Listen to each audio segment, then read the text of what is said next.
রিজিকের রেসপন্সিবিলিটি আল্লাহ, রিজিক নিয়ে চিন্তা আল্লাহ। তো আল্লাহর চিন্তা আমি করলে হবে? বলেন, যেটা দায়িত্ব আল্লাহ, যে রেসপন্সিবিলিটি আল্লাহর, ওই রেসপন্সিবিলিটি আমি নিলে হবে? হবে না।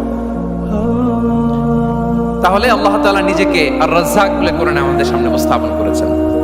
রাজ্জাকের তিনটা বৈশিষ্ট্য আছে, যেই সত্তার মধ্যে তিনটা বৈশিষ্ট্য খুঁজে পাওয়া যায় তিনি হচ্ছেন আর রাজ্জাক, দ্য প্রোভাইডার, দ্য সাস্টেইনার। আর রাজ্জাক কোন সেই তিন গুণ? এক নম্বর গুণ হচ্ছে নো ডেফিসিয়েন্সি, তার কোনো অভাব থাকবে না।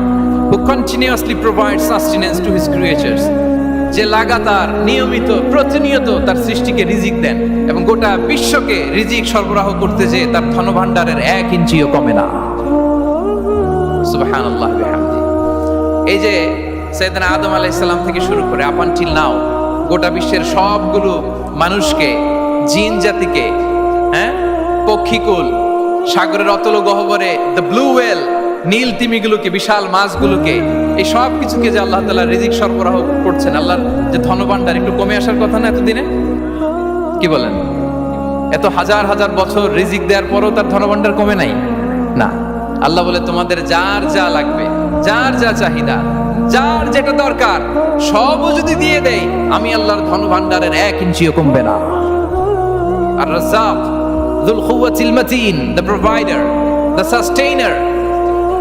তাহলে রাজ্জাক হতে হলে ওই সত্তার তিনটা গুণ লাগে। এক হচ্ছে নো ডেফিসিয়েন্সি, তার কোনো ঘাটতি থাকতে পারবে না। 2 নম্বর কোয়ালিটি হচ্ছে নেভার ফরগেটফুল, তিনি ভুলতে পারবেন না। Who never forget the needs of his creation, তার সৃষ্টির কোথায় কার কখন কোনটা লাগে এটা ভুলে গেলে চলবে না। ধরেন তিনি নর্থ আমেরিকাতে, এখানে কানাডায় যারা আছে, আমেরিকাতে যারা আছে, তাদেরকে রিজিক দিচ্ছে। ওদিকে সাউথ আমেরিকাতে, ব্রাজিলে, আর্জেন্টিনার জঙ্গলে কিছু জনগোষ্ঠী রয়ে গেছে, এদের কথা আল্লাহ ভুলে গেছে। তারা বেঁচে থাকতে পারবে? আফ্রিকার জঙ্গলে যারা আছে তাদেরকেও যে রিজিক দিতে হবে, যখন যেটা লাগে সরবরাহ করতে হবে, এটা যদি আল্লাহ ভুলে যায় তোরা বাঁচবে? বলেন। তাহলে যিনি আর রাজ্জাক তিনি হচ্ছেন নেভার ফরগেটফুল, কখনো তার সৃষ্টির কখন কি লাগে এটা কখনো তিনি ভুলতে পারবেন না। আল্লাহ তাআলা ভুলেন না, তিনি ভুলেন না, তিনি সব খেয়াল রাখেন। যখন যার যেটা যতটুকু দরকার তখন তাকে ততটুকু যিনি দেন তার নাম হচ্ছে রাজ্জাক। রাজ্জাক হতে গেলে যেই কোয়ালিটি লাগে তার 3 নম্বর কোয়ালিটি হচ্ছে কম্প্যাশনেট। কম্প্যাশনেট, দয়ালু, অনেক বেশি দয়ালু। এত বেশি দয়ালু যে তার বিরোধিতা করলেও তাকে রিজিক দেয়া থেকে তিনি বঞ্চিত করেন না। His disobedience affects the risk but not stop the risk. আপনি যদি আল্লাহর অবাধ্য হন, আপনার রিজিকের বারাকা হয়তো কমে যাবে কিন্তু রিজিক বন্ধ হবে না। যে গোটা বিশ্বে যারা অবিশ্বাসী আছে, যারা নাস্তিক আছে, যারা আল্লাহদ্রোহী আছে, তারা কি খেয়ে পরে বেঁচে নাই? বলেন, তাদেরকে কি আল্লাহ তাআলা রিজিক দিচ্ছে না? এই তো সুবহানাল্লাহ। কম্প্যাশনেট, এত দয়ালু, তার যারা বিরোধী, তাকে যারা গালি দেয়, তাকে যারা বিশ্বাস করে না, তাকে যারা সেজদা দেয় না, তিনি তাদেরকেও খাওয়ায়, তিনি তাদেরকেও সুস্থ রাখে, তিনি তাদেরকেও হাত খুলে দান করে। আল্লাহু আকবার। আর রাজ্জাক, ইন্নাল্লাহা হুয়া রাজ্জাকু যুল কুওয়াতিল মাতিন। তাহলে এই তিনটা গুণ থাকতে হবে রাজ্জাক হতে হলে। No deficiency, never forgetful, compassionate. এবং আল্লাহ তাআলা বলছেন, আম্মান হাযাল্লাযী ইয়ারযুকুকুম ইন আমসাকা রিজকাহ বাল লাজ্জু ফি উতুওয়ি ওয়া নুফুর। সূরাতুল মুলক আল্লাহ বলেছেন যে তিনি যদি রিজক বন্ধ করে দেয় তাহলে এই রিজক তোমাদেরকে কে দিবে? আছে কেউ দেয়া?